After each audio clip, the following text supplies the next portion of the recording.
నటుడు సినీ నిర్మాత బండ్ల గణేష్ ఎన్నికలో పోటీకి సిద్ధమయ్యారు. ఏకంగా సీఎం రేవంత్ రెడ్డి పోటీ చేసిన స్థానం నుంచే బరిలో దిగాలని ప్రయత్నాలు మొదలుపెట్టారు. లోక్సభ ఎన్నికలో మల్కాజిగిరి స్థానం నుంచి ఎంపీగా పోటీ చేసేందుకు బండ్ల గణేష్ భావిస్తున్నారు. ఈ మేరకు ఆయన కాంగ్రెస్ అధిష్టానానికి దరఖాస్తు చేసుకున్నారు. మల్కాజిగిరి ఎంపీగా తన అభ్యర్థిత్వాన్ని పరిశీలించాలని బండ్ల గణేష్ కోరారు. గత పార్లమెంట్ ఎన్నికలో మల్కాజిగిరి ఎంపీ రేవంత్ రెడ్డి విజయం సాధించారు.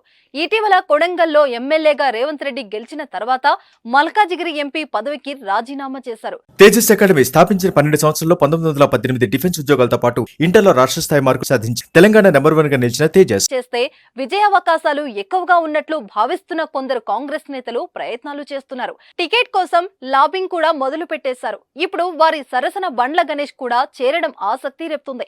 నిత్యం వార్తలో ఉండే బండ్ల గణేష్ గత కొంతకాలంగా కాంగ్రెస్ తో ట్రావెల్ అవుతున్నారు. 2018 అసెంబ్లీ ఎన్నికల సమయంలో కాంగ్రెస్ తరపున బండ్ల గణేష్ ప్రచారం చేశారు. ఆ ఎన్నికలో కాంగ్రెస్ ఓటమి తర్వాత కొంత సైలెంట్ అయ్యారు. ఇటీవల తెలంగాణ ఎన్నికలకు కొద్ది నెలల ముందు నుంచి మళ్లీ కాంగ్రెస్ జెండా పట్టుకున్నారు. ఇక ఎన్నికలో ఆ పార్టీ ఘన విజయం సాధించిన తర్వాత స్పీడ్ పెంచారు. సీఎం రేవంత్ రెడ్డిని పొగుడుతూ బీఆర్ఎస్ నాయకులపై విమర్శలు గుప్పిస్తున్నారు.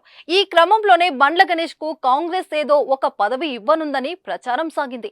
ఏదైనా నామినేటెడ్ పోస్టు కట్టబెడతారంటూ టాక్ వినిపించింది. కానీ కాంగ్రెస్ ఆయనకు ఎలాంటి అవకాశం ఇవ్వలేదు. అయితే ఇప్పుడు ఎంపీకి దరఖాస్తు చేసుకోవడం చర్చనీయాంశమైంది. మరి బండ్ల గణేష్ దరఖాస్తుపై కాంగ్రెస్ అధిష్టానం ఎలాంటి నిర్ణయం తీసుకుంటుందో చూడాలి మరి.